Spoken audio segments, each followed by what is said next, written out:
Y bienvenidos a otra entrega de La Rosca Derecha en esta semana. Con nosotros en el día de hoy está Noelia Jacín. Bienvenida, ¿cómo estás, Noelia? Feliz, Alberto, feliz de poder estar aquí nuevamente. Bueno, esta semana arranca sabrosa. El proyecto de modernización fiscal fue anunciado ayer por el presidente de la República y un grupo de funcionarios afines al tema económico y de Hacienda de la República Dominicana. Era un proyecto que se venía madurando desde hace varios años. Cuando llegó el presidente Abinader en el 2020 al poder, pues un poco de tiempo después de estar ya en el Palacio, se planteó la posibilidad de tener que recurrir a una serie de reformas dentro de la estructura fiscal del Estado y también en la carga impositiva que pagamos los ciudadanos. Y como en el momento el oro no estaba como para galletica, estábamos en medio de la pandemia, no en medio de la pandemia, en medio del cierre loco del 20 al 2022, y no era como el momento propicio, pero ya ayer se presentó al país una propuesta que tiene mucho antes de las elecciones de este año lista en un folder esperando el momento propicio para presentarlo. Y así lo han hecho. Desde el principio de año, pues conocía por fuentes cercanas a quienes participaron en la elaboración de este proyecto todo lo que venía. Y ciertamente uno le decía en medio de la campaña a la gente que sin importar lo que votaran o cómo votaran, quien sea que haya resultado ganador en las elecciones pasadas, iba a tener la obligatoriedad de asumir esta tarea de hacer una propuesta de reingeniería dentro de la estructura impositiva que hoy impera. Y lo que se ha presentado en el día de ayer es lo que entiendo yo de entrada se presenta para en algunos puntos sentarse con los sectores afectados por esas decisiones a negociar. Y todos en este sentido vamos a tener que participar. Porque el gran problema que tenemos las sociedades como la nuestra, la mayoría de sociedades de Occidente, pero sobre todo en estados como el nuestro, donde los políticos le venden la ilusión a las personas de que las cosas que reciben vienen de la nada, y ningún estado en ninguna parte del mundo,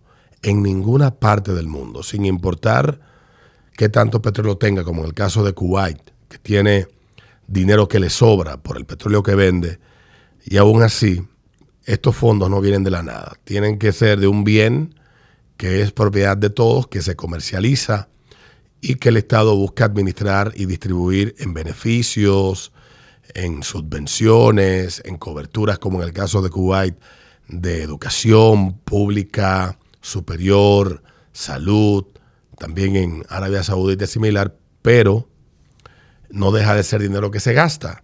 En países como el nuestro, que tienen poca riqueza natural, más allá de los 2 o 3 gramos de oro que puedan haber por ahí metido en una montaña, el poco de otros materiales que se puedan convertir en materias primas y venderse, República Dominicana esencialmente es un país donde la dinámica económica es otra y donde todos pagamos impuestos directa o indirectamente por estas dinámicas, y el Estado no se puede dar el lujo de las cosas que quiere la gente, pues que caigan del cielo. Y a la gente no se le explica eso, y a las personas no les interesa eso, y cuando llegan los momentos de pagar las deudas que se van acumulando en el paso del tiempo por la fiesta de los políticos o por una sociedad que no pregunta de dónde vienen las cosas y cómo se obtienen las cosas, pues toca el turno de que esto pase. Ayer... Y te voy a decir algo, Alberto, no solo que no se lo preguntan, sino que entienden que es su derecho recibirlo, porque aquí hay muchas personas que entienden que están en su derecho de recibir ayudas sociales, pero no preguntan de dónde salen los fondos de esas ayudas sociales. Porque es la parte que los políticos no hacen. Los políticos, todos los políticos casi en todas partes, salvo algunas excepciones que aquí las hemos tenido, pues sus acciones van más enfocadas al corto plazo de casi todos los políticos que a largo plazo. No voy a decir que todos, pero la mayoría de ahí es que pesca y de eso es que se sirve.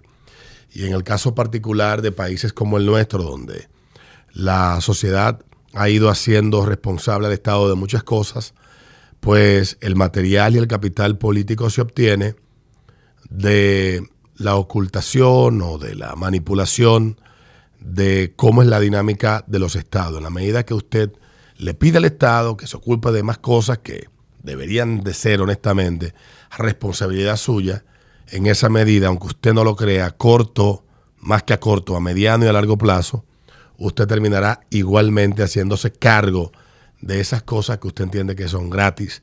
Porque ya lo dijo Milton Friedman, uno de los economistas más influyentes del siglo XX, norteamericano, fue profesor, formó una generación de excelentes economistas desde la Universidad de Chicago y a través de todo el mundo, pues brindó sus asesorías que lograron grandes transformaciones, como en el caso de la China de Deng Xiaoping de finales de la década de los 70.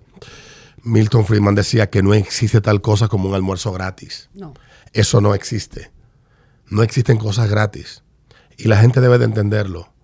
Ni existen las cosas cómodas, que en cualquier otro sitio son costosas, y que usted esté en el momento de recibir el servicio pagando menos que lo que cuesta. Eso no es gratis. Eso lo va a pagar usted a mediano o largo plazo. Y en ese sentido debemos nosotros de educarnos, y más que educarnos y hacernos conscientes, porque tal vez ello conllevará a un ejercicio mucho más responsable de aquellos que se le lega la responsabilidad de dirigir el destino y el rumbo de nuestros países, porque suena muy bonito, la justicia social como concepto suena bonito, la redistribución de la riqueza suena muy bonito, pero lo que a la gente no le explicamos es que la justicia social y que la riqueza, para que haya justicia social debe de haber riqueza, y que la riqueza no la crean los estados, crean condiciones para que ésta se produzca, o pueden garantizar condiciones para que gente emprendedora, trabajadora, pues se inmiscuya en actividades económicas que generen algún tipo de beneficio, que tengan un valor, una utilidad para una persona, un grupo de personas, un determinado grupo de personas, y a partir de esto, pues entonces ir generando una cadena de valor y beneficios a las sociedades donde operan y a los grupos de consumidores a los que les brinda lo que produce.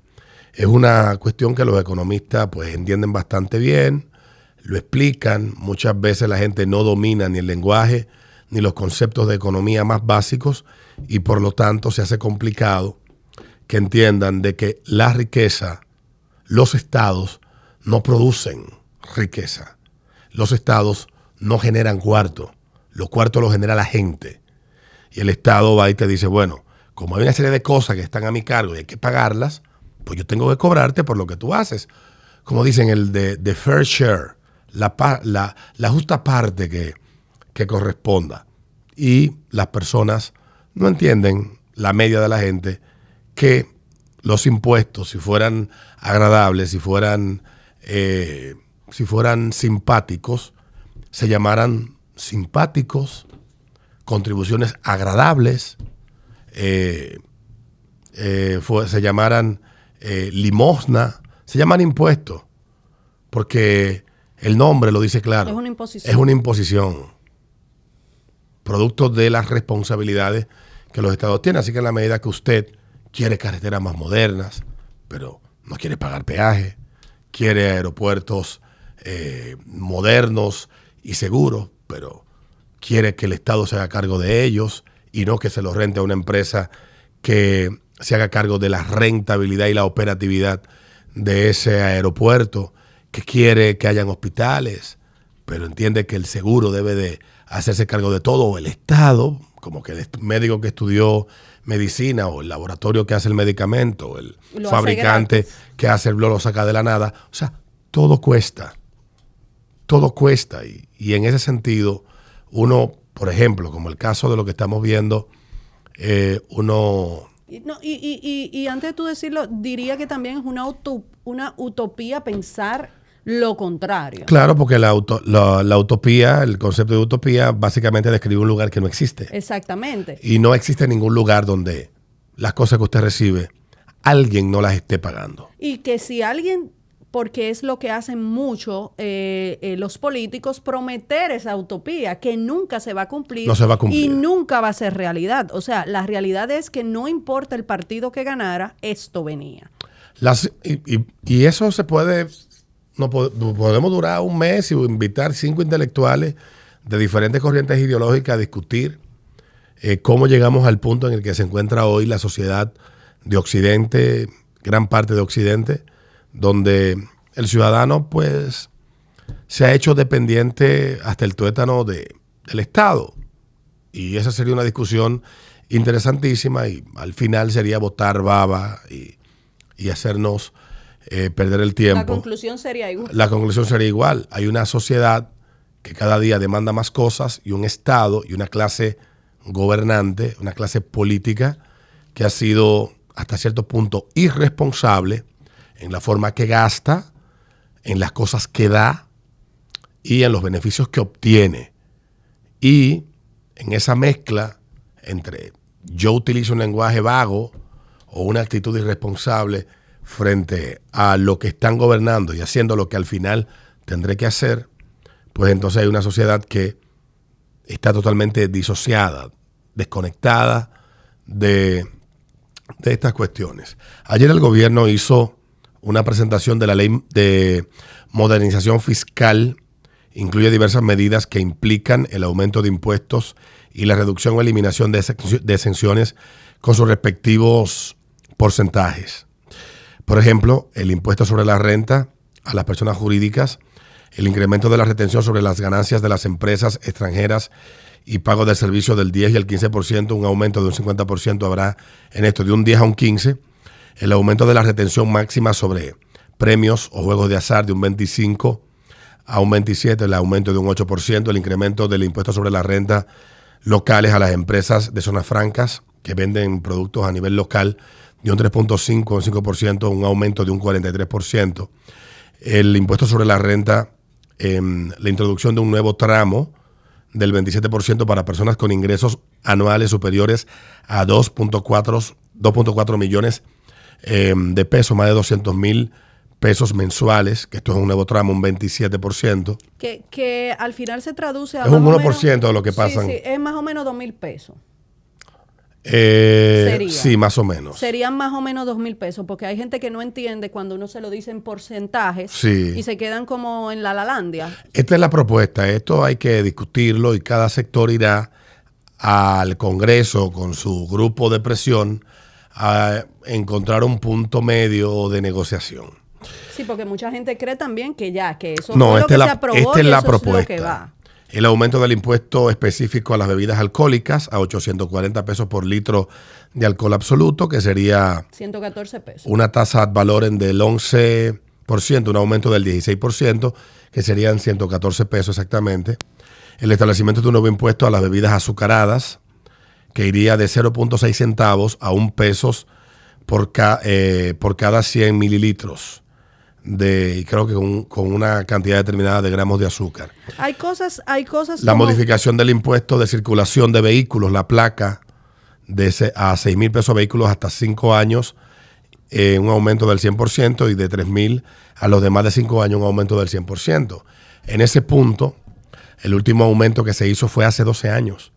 Y la tabla que se planteó hace 12 años para el pago del valor del derecho a circulación era totalmente distinto y mucho más progresivo que lo que se está presentando en esta oportunidad, porque en el año 2012, cuando Danilo tenía apenas unos meses en el poder y había planteado una reforma o parche fiscal, lo llamarán algunos, pues en el caso de los vehículos se planteó una tabla con una escala dependiendo del tipo de vehículo, la categoría en la que se encontraba ese vehículo, un vehículo de lujo, vehículo de trabajo.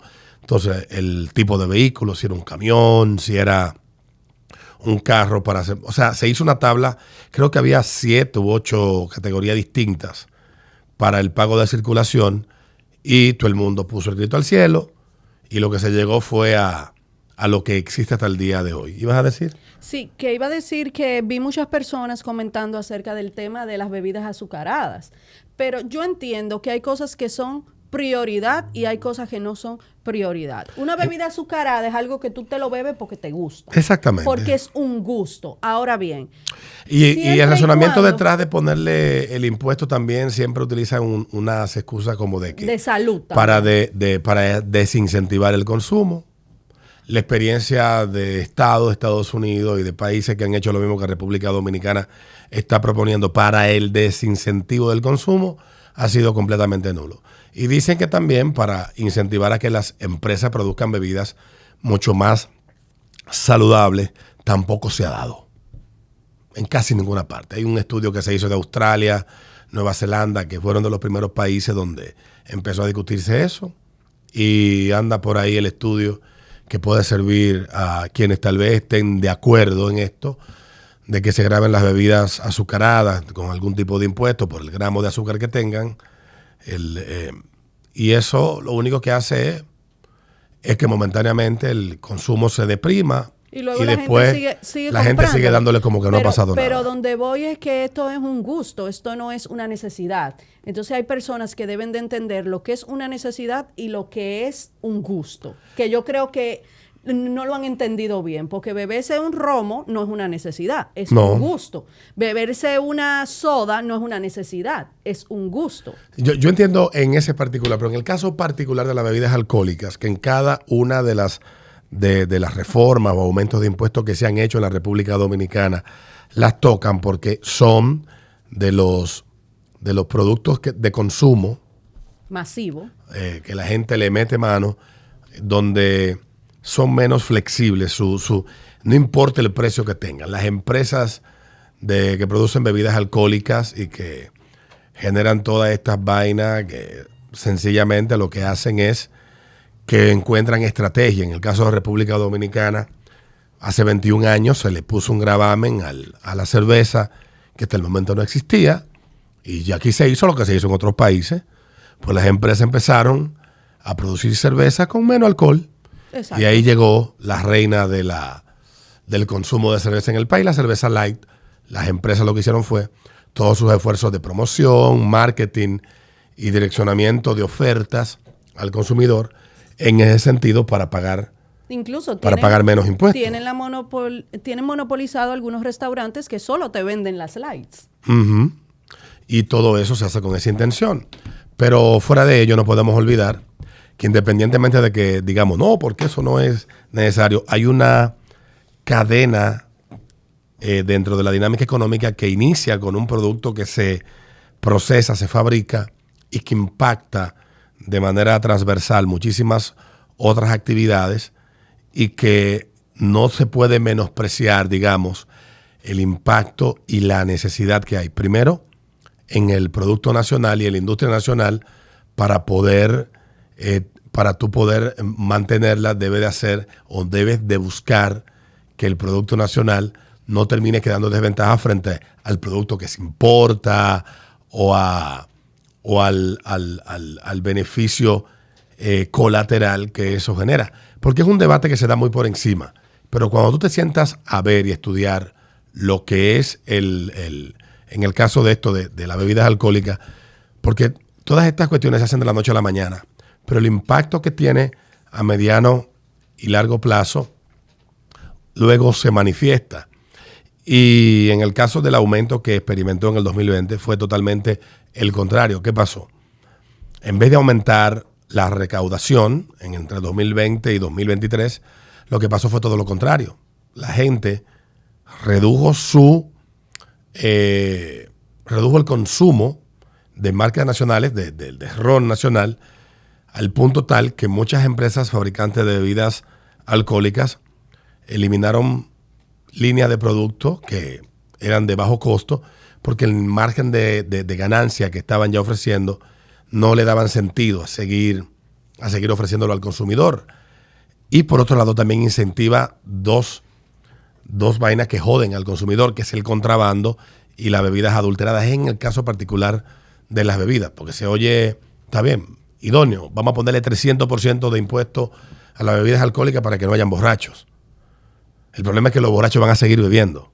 Claro. Y tú vas a abrir una ventana para que, como pasó en otras épocas que ya se ha probado, pues en vez de que tú recaudes por lo que consume la gente, a partir de lo que compra, que se produce en tu país, empiezan a aparecer ventanas o nichos para, primero, vender productos adulterados y, segundo, para el contrabando y el establecimiento de empresas que no pagan impuestos. Y eso lo hemos visto en los últimos 10 años.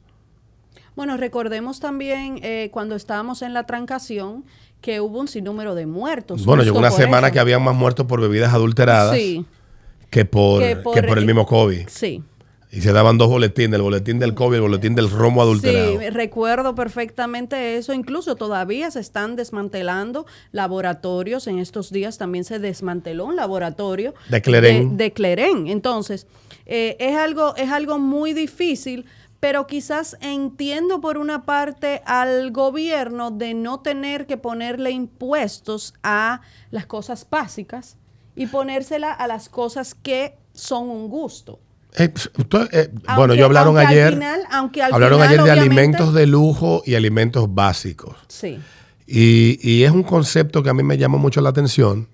Pero yo no lo diría alimentos de lujo, porque en alimentos yo entiendo que los alimentos son alimentos. Creo que es una relativización absurda, pero sería un tema para que quienes plantearon la idea, más que entrar en el debate prematuro de si es absurdo o no, de que lo motiven un poco más. Porque la misma vaca de donde sacan el bistec, que usted tiene exento de vaina, se saca el tomahawk. Sí. Entonces, ¿por qué o a partir de qué se convierte el tomahawk en una comida de lujo? Entonces, y de esa misma vaca salió el bistec pasado por máquina que usted compra. Es una discusión de verdad que sería interesante. En el caso del ITEVIS, el mantenimiento de la tasa general del 18%, pero con una mayor inclusión de productos y servicios. Por ejemplo, los servicios digitalizados, todos van a pagar. Lo que yo quisiera entender es cuál es el mecanismo que utilizará el gobierno para la retención. ¿Quién va a ser el agente de retención? Ya Airbnb dijo, yo no voy a ser agente de retención del gobierno dominicano. No lo vamos a hacer, no lo somos en ningún lado. Ellos que creen sus mecanismos con los bancos, con quien sea, y que el banco le retenga, como es en Costa Rica o como es en Colombia. Hay muchas alternativas. Pero ellos dijeron, nosotros no vamos a ser agentes de retención. Y ellos saben por qué lo dicen, porque no quieren caer en el gancho, de tener luego que tener que constituirse como empresa en esa zona geográfica y tener que también pagar por sus ganancias. Claro. Porque los esquemas como estas empresas operan son otros.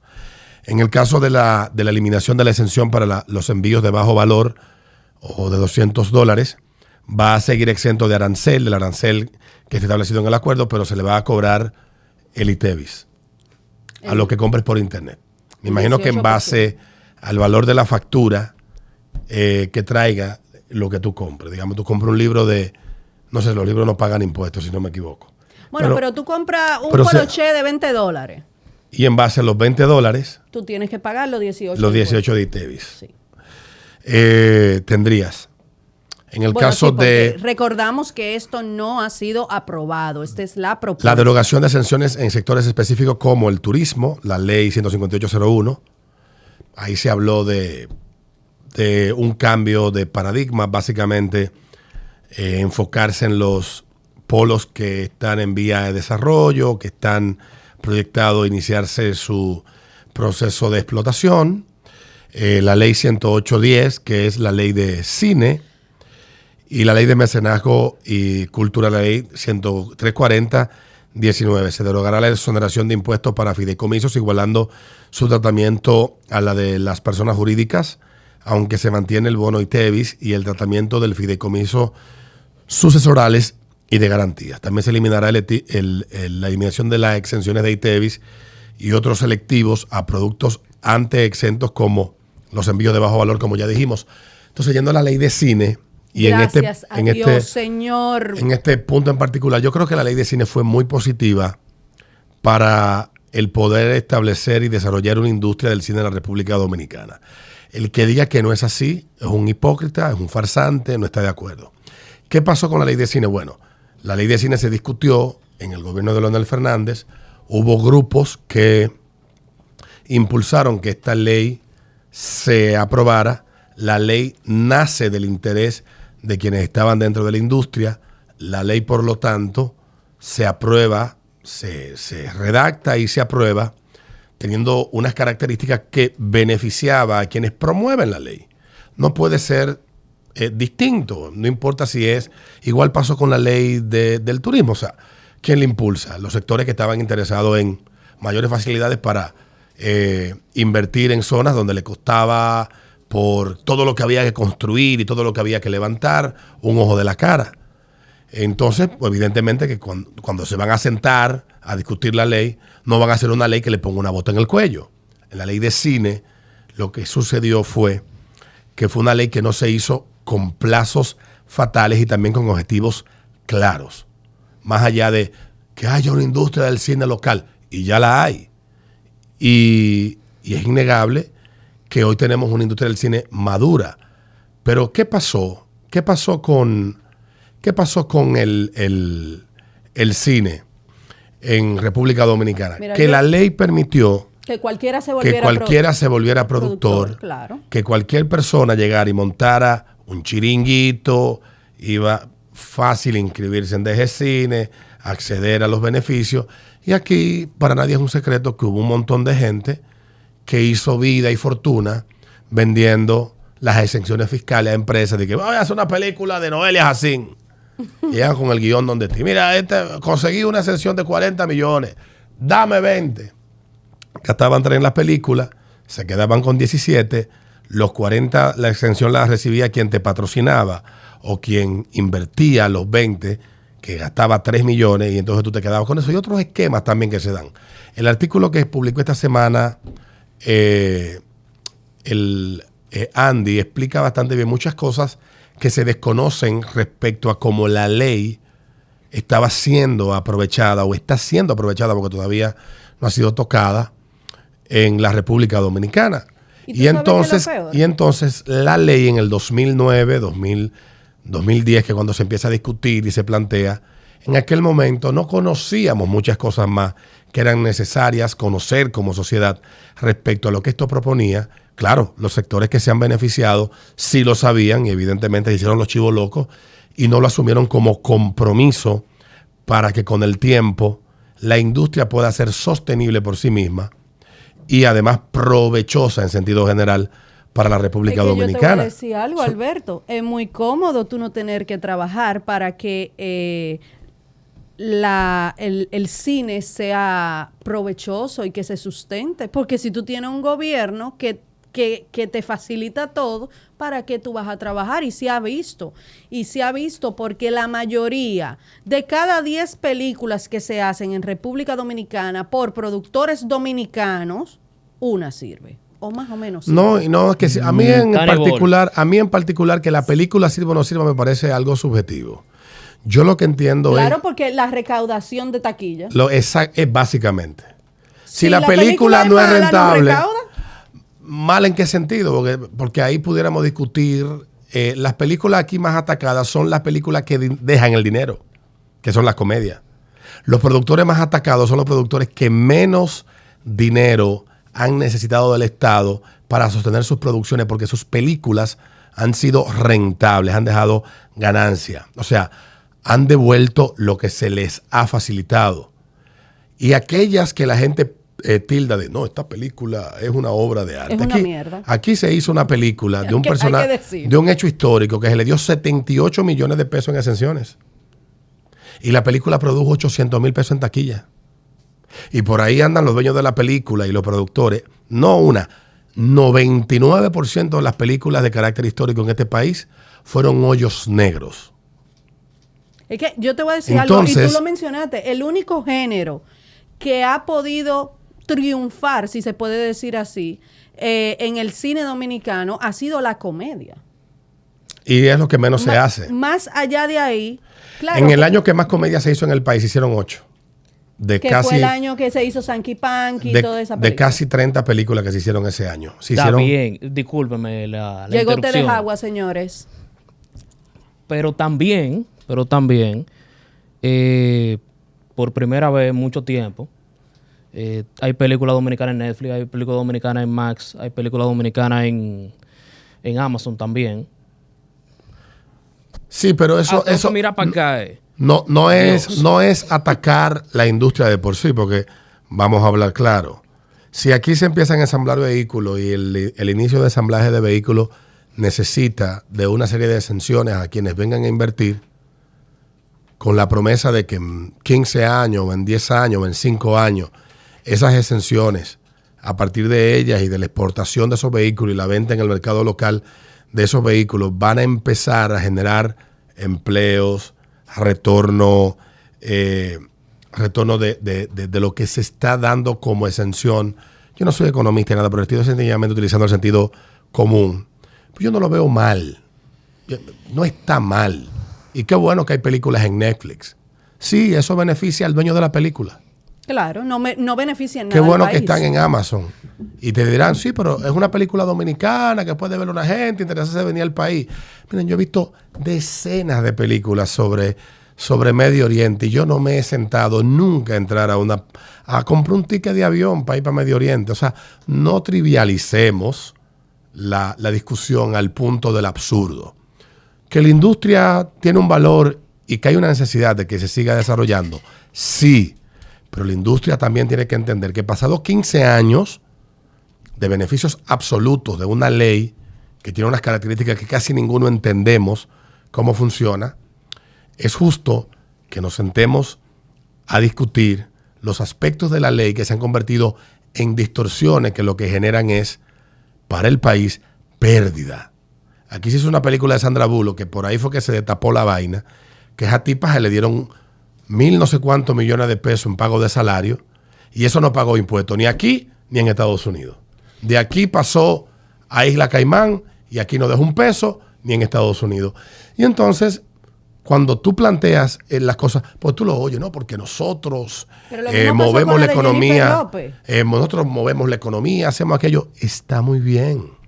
Lo hacen la fábrica de refresco, lo hace la industria del ron, lo hace la industria hotelera, lo hacen las cabañas de San Isidro y todos, absolutamente todos. Hasta la prostituta lo hacen. Todos, exactamente. Las prostitutas de Sosúa. De Sosúa, Boca Chica, atraen caballeros que vienen acá.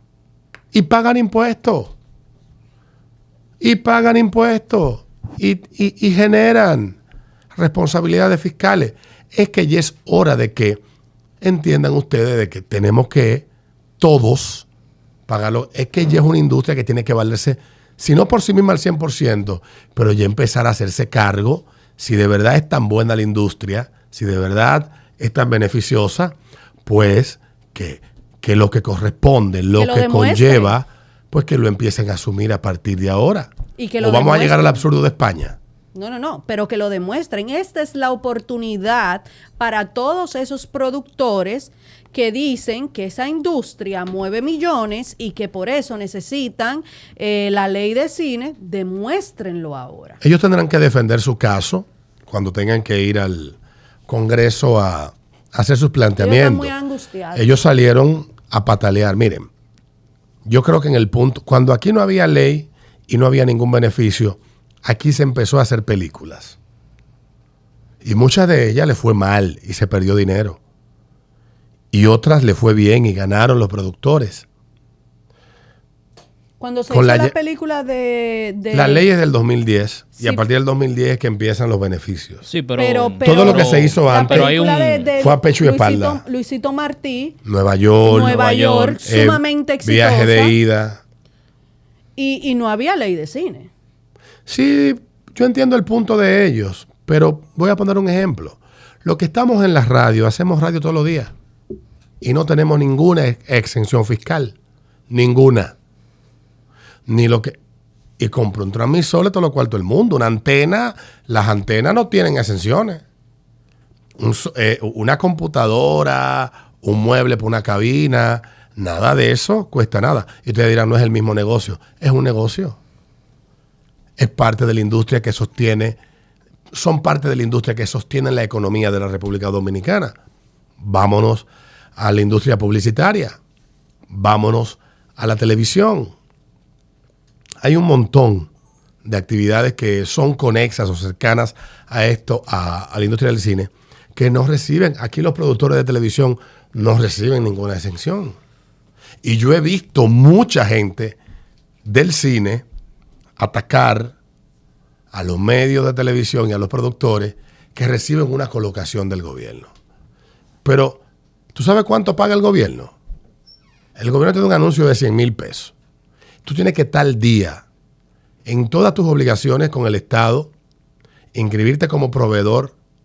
Antes de tú recibir la orden de colocación, tienes que estar en cero tu balance en la DGI. Y cuando te van a pagar también.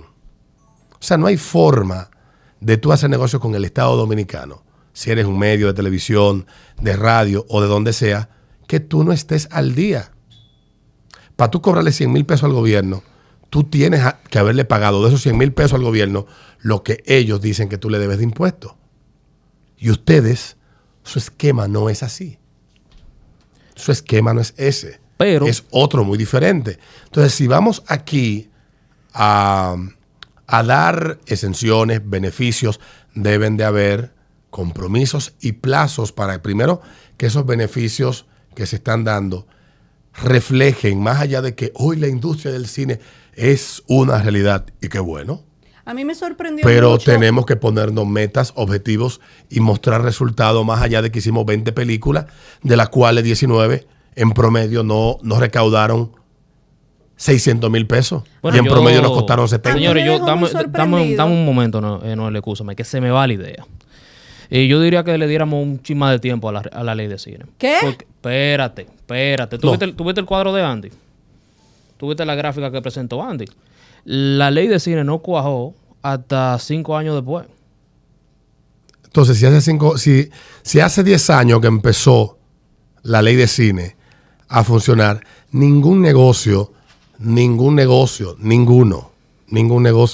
se sostiene en el tiempo perdiendo dinero. Claro que no. Ni a ninguno le dan un pase libre por 5 años, porque no se cuajó la ley. Eso no es culpa del Estado. Eso es del ABC, del 101 de administración. Ningún negocio. Entonces, si el negocio no se puede valer por sí mismo, si el negocio no puede sostenerse, no es negocio. Y ya. Y olvidémonos de esa vaina. En vez de hacer 20 películas, hagamos 2.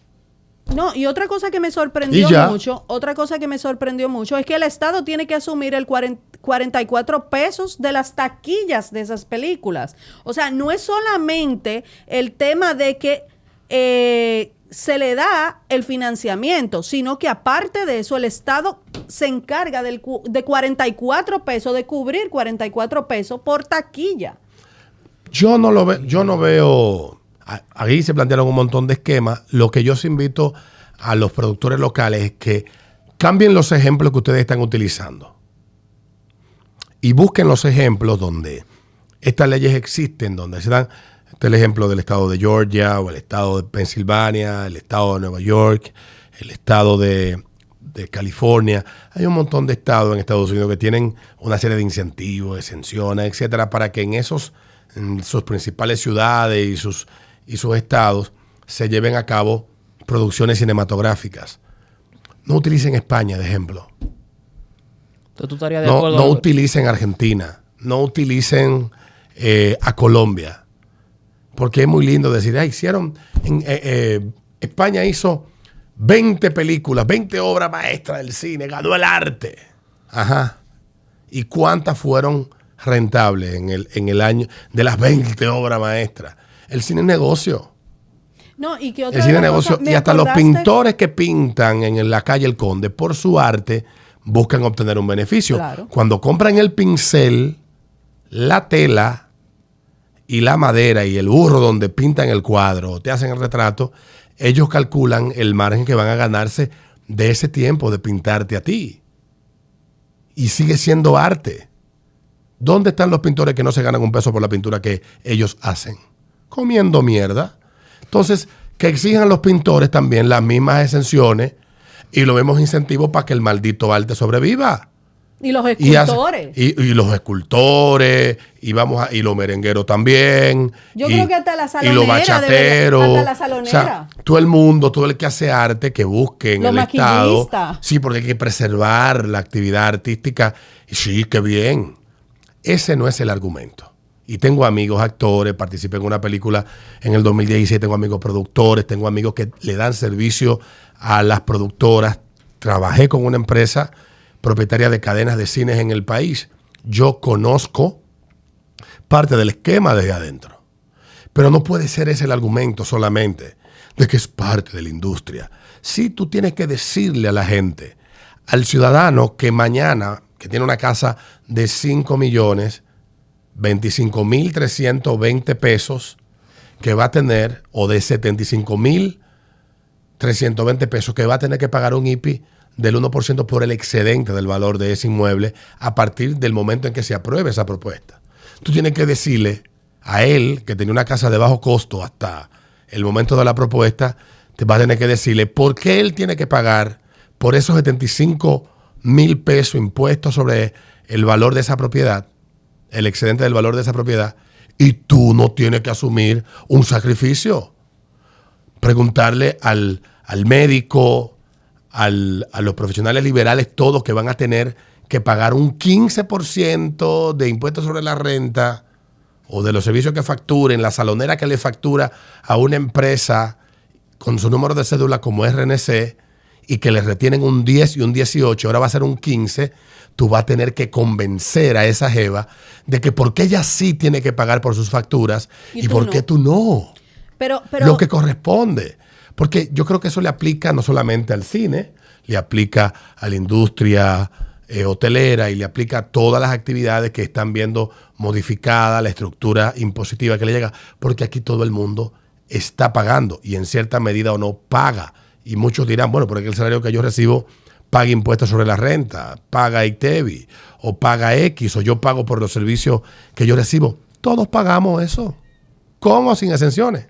Otra de las cosas es que me preocupa mucho porque esta ley se utilizó como capricho de los productores también, porque muchos de ellos sabían que esos guiones no iban para ningún lado, pero utilizaron la ley de cine en su beneficio para obtener esa financiación y quedarse con más de la mitad de lo que le dieron, porque no gastaron ni siquiera un 15% de lo que le dieron en hacer la película, que esa es otra cosa.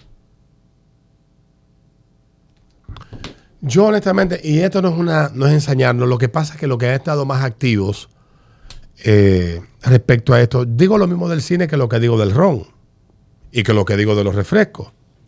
Cada sector está defendiendo lo que le corresponde. Y a la clase media, que también ya es, miren señores, yo escuché lo que dijo Julio Martínez Pozo hoy, y yo creo que a partir de ahí que debemos de reflexionar respecto a esto.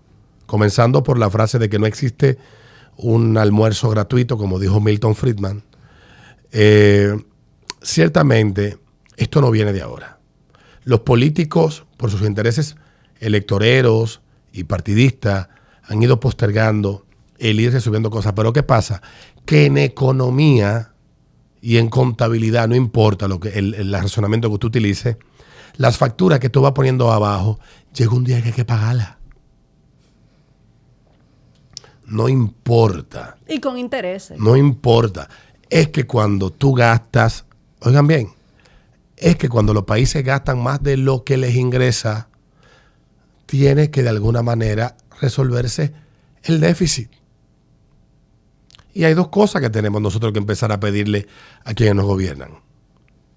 Gasten de manera inteligente, gasten de manera eficiente, para que no tengamos que vernos en la necesidad más adelante de que se genere una crisis, como planteaba inteligentemente don Julio Martínez Pozo esta mañana, de tener que en medio de una crisis entonces hacernos cargo de la crisis y del sacrificio de la crisis. ¿Quieren que le ponga un ejemplo? Ahí está Argentina. ¿Quieren otro ejemplo? Ahí está Colombia. Y eso que Colombia es de los países saludables de Latinoamérica, en comparación con Argentina. ¿Quieren que le ponga otro ejemplo? Ahí está Puerto Rico. Y ejemplos hay de sobra. Ahí está Japón, está España, está Italia, está Francia. Hay un montón de ejemplos en el mundo. Entonces tenemos que vernos reflejados en eso para preguntarnos, ¿por qué los que tenían la responsabilidad de ir ajustando, de ajustar adecuadamente, no lo hicieron? Porque pensaron primero en su beneficio político. Populismo. Luis Abinader en el 16, en el 20 nos dijo, y lo dijo en el 16 también, que con el desbarajuste que había en el país, no había necesidad de una reforma. Y cuando él lo estaba diciendo, sabía que estaba diciendo algo que no era. Hoy tiene que defender algo que todo el que estudia economía y ha tomado los casos de estudio de República Dominicana como caso de estudio, sabían y lo saben que era necesario hacer todo esto que se está haciendo. El mérito que tienen esta gente, que tienen el capital político y la fuerza de decisión para tomar la decisión que están proponiendo que se debe de tomar. Pero miren, de esto no libra a nadie. Estoy haciendo memoria. Y sí, nos vimos así una vez. Nos vimos así a nivel de 1915-1916. Se debía el país como 15 veces. ¿Y por qué? Porque no había una institución eficiente para recaudar impuestos. Todo el mundo estaba a la buena de Dios. Caudillo aquí, caudillo allá. Y cogiendo prestado a cada banco. A todo el mundazo. Y a cada prestamito interno. Exactamente. Entonces, caudillo viene, caudillo va. Cada uno quiere mantenerse en el poder los 3 meses que podía durar. Y cuando llegan los gringos a cobrar su cuarto, se dan cuenta, el gobernador se llamaba Pedro Knapp, se dio cuenta de que, vean, que aquí no hay forma de recaudar impuestos. Aquí solamente están las aduanas. Y tuvieron que crear la Dirección de Rentas Internas. Y tuvieron que grabar productos que hoy día no están grabados. Para poder sacar adelante esto y pudiera servir. Todos tenemos que alzar nuestras voces para que, en la medida en que, pero no para el más reperpero, pero tampoco vamos a venir aquí al punto del absurdo, porque ya el punto en el que nos encontramos ahora es, ayer el gobierno presenta su propuesta, dice estamos dispuestos a dialogar, a escuchar a los que estén afectados. La clase media, que es una cuestión abstracta, que nadie puede definir quién es el líder o la voz o el interlocutor válido de la clase media, que somos los que nos vamos a joder. Yo prefiero apostar por un escenario menos ominoso que el que se está planteando. Yo creo que, y he estado consciente los últimos 12 años, desde el año 2012, que esto, por más que lo postergara, llegaría un momento en que se haría obligatorio, ineludible, tener que enfrentarlo. El momento es ahora. Y todo parte de proyecciones, análisis y estudios que quienes le prestan a los países dicen, mira, el pronóstico que tengo para ti de seguir por el ritmo que tú vas es ir bajando tu calificación porque se va complicando tu panorama por la estructura en la que tú estás gastando y la forma que lo haces. Y entonces, como tú estás administrando el país, solamente lo que me da a mí es incertidumbre y desconfianza. Y al final, repito, si ustedes de verdad quieren entender en el pie que estamos para no llegar a lo que está pasando en Argentina, que luego de años de fiesta, nadie quiere asumir la responsabilidad de que hay que sacrificarse a niveles dolorosos, o una gran parte de la población no lo entiende así. Porque un Estado irresponsable, Noelia, se encargó de una clase política irresponsable que encabezó el Estado argentino por décadas. Lo único que hizo fue barrer y echar el polvo debajo de la alfombra. También decir que no todo lo que plantea la modificación fiscal es malo. Hay cosas que son buenas. Hay aspectos positivos. Hay aspectos positivos, como por ejemplo el tema del anticipo. El tema del anticipo es algo que se ha pedido durante años y que está tanto contemplado. Personas físicas como pequeñas empresas y microempresas.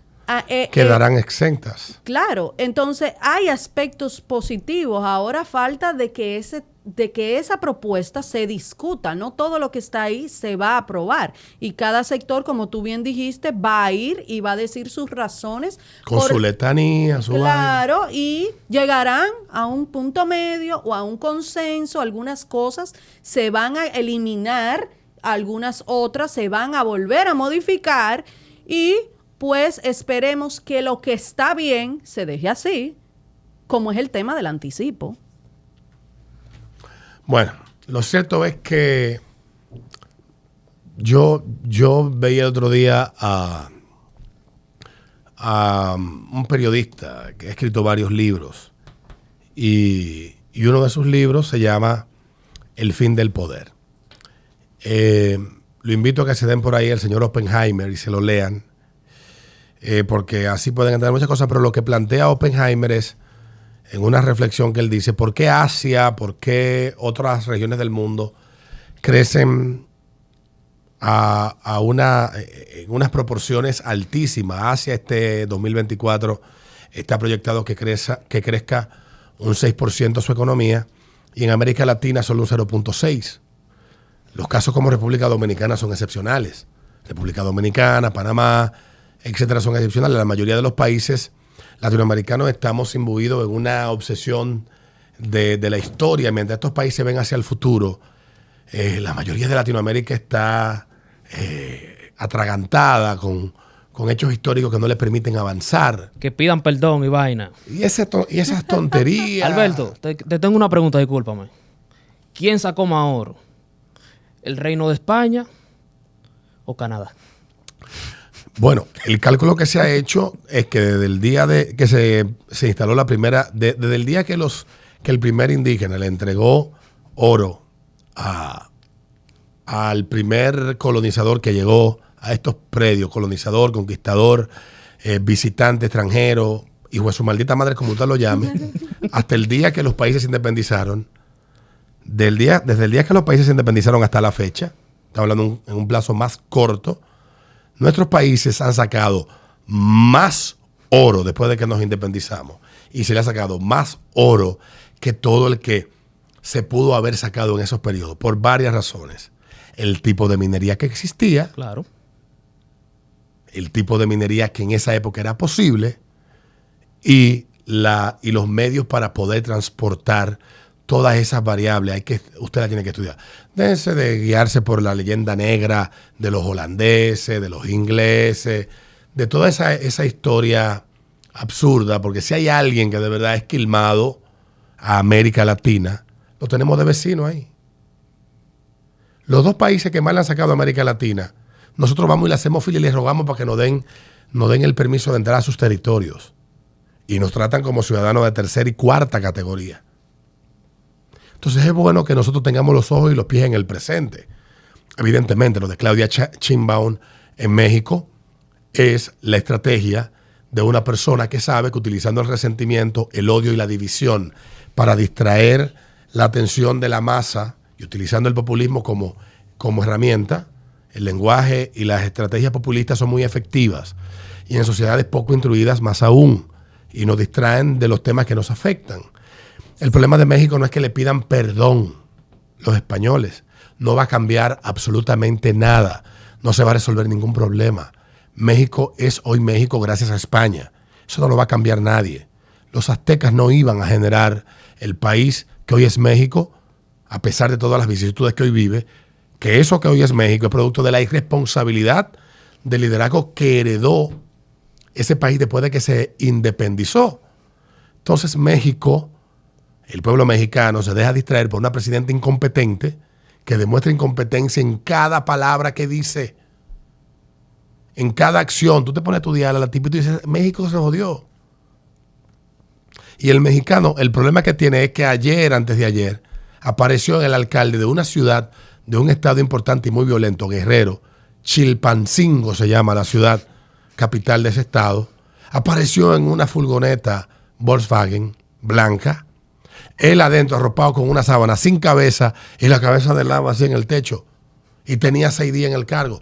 Esos son los problemas que afectan a los mexicanos, que hay ciudades en estados como Sinaloa, donde una guerra sin cuartel entre dos bandas criminales ha dejado 155 muertos en 2-3 meses.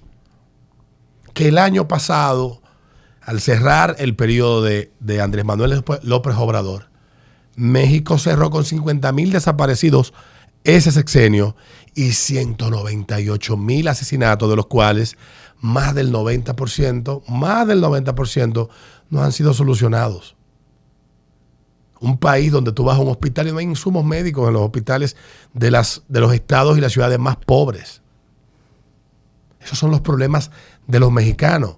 Al mexicano que hoy está luchando para que no lo secuestren y lo maten, le vale un coño que el rey Felipe VI de España haga un acto, que ya se han hecho dos a lo largo de la historia desde la independencia de México, de reafirmación de lazos de amistad, de reconocimiento de errores del pasado, etcétera, entre España y México, que lo tengan. En México no le sirve un coñazo que el rey de España pida disculpa. No le sirve para nada a ningún mexicano esa vaina. Y el mexicano que se esté dejando lavar el cerebro con eso, sencillamente no es parte de la solución a los problemas de ese país. Es parte del problema y de la continuación, porque no está poniendo los ojos en lo que le afecta día a día. Y supongamos que sí, que hay que pedir perdón. No hay que hacerlo, ¿verdad? Digamos que sí. Digamos que sí, que hay que pedir perdón. Si hay que pedir perdón a los pueblos originarios. Hoy día 2024, sí, es cierto, tú tienes pueblos originarios marginados. Pero mi hermano, van 200 y pico de años ya de administración fuera de España. Y si todavía tú tienes pueblo originario marginado, no es culpa de España, es culpa tuya. O sea, tú no pudiste resolver eso en 200 y pico de años independientes. 200 y pico de años. Los problemas que tienen esa gente hoy en día no son herencia de España. Es producto del país que ha sido México en 203 años desde la reafirmación, confirmación, ratificación y requete de la independencia, desde cuando comienza en 1810 hasta cuando ya es un hecho definitivo en 1821. Pero ya, en definitiva, el gran problema que tiene Latinoamérica es su obsesión con el pasado y no mirar al futuro, no ocuparnos del futuro. Dentro de las cosas que plantean dentro de esta propuesta es hacer esta serie de transformaciones para que en 12 años podamos nosotros tener la intención de vernos como una sociedad y un país mucho más desarrollado. Yo en eso soy un poco escéptico, no apuesto a 12, tal vez en 20 años. En 20 años sí me parece más factible, pero igual quienes hicieron esa propuesta, analizaron y proyectaron, pues vieron la posibilidad de que haciendo estas rectificaciones que son necesarias hace 12 años y que los políticos se tiraron la bola. No, y que ahora no, que viene una elección y hay que espérate. Vamos a hacer el año que viene, que tú verás, que ahora sí. Ahora tenemos el Congreso, se jodió esto. Bueno, pues ya llegaron un grupo de gente que dijeron ya no hay forma de... Y tenemos que hacernos cargo de eso. La cosa es que cada cierto tiempo siempre habrá que reformar. República Dominicana en 1992, que fue cuando se formó nuestro código tributario, no es la misma, no produce igual. Siempre y aquí hay un montón de vainas que cambiar. Siempre, claro. Porque ya la República Dominicana de hoy no es la de hace 32 años. Y hay muchas leyes que datan de esa época que necesitan adecuarse a la realidad del mundo en el que vivimos hoy. Y si nos pasamos el tiempo sentándonos aquí estudiando nada más la historia, que ese maldito Trujillo y que el acuerdo, no sé qué vaina, Hull y el pago, esa mierda ya es pasado. No nos sirve más que para anécdota. Discúlpame entonces. ¿El qué? Discúlpame por hablar de ti. No está mal. Discúlpame. No está mal. El hecho de conocer la historia es esencial para poder proyectar el futuro. Es la obsesión de solamente quedarnos en el pasado sin concentrarnos en el futuro. Y esa es la explicación que da Oppenheimer de la diferencia entre el latinoamericano y el asiático. Dice, el asiático tiene una obsesión con el futuro. Trabaja, valora todo lo que va a tener un impacto en el futuro.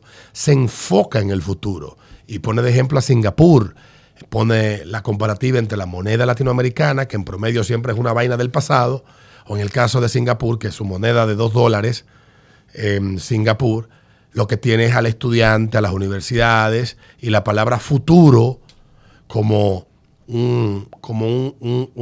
una declaración de intención Un metamensaje. como sociedad de cuál debe de ser la fijación. En el caso de Singapur, que es mi caso favorito de estudio de todo el mundo, Singapur en 1961 era un pantano lleno de anacondas, cocodrilos y trechinos, cincuindúes, vaina. Y ahí hay el país más rico del mundo, o uno de los 2 países más ricos del mundo. Está ahí.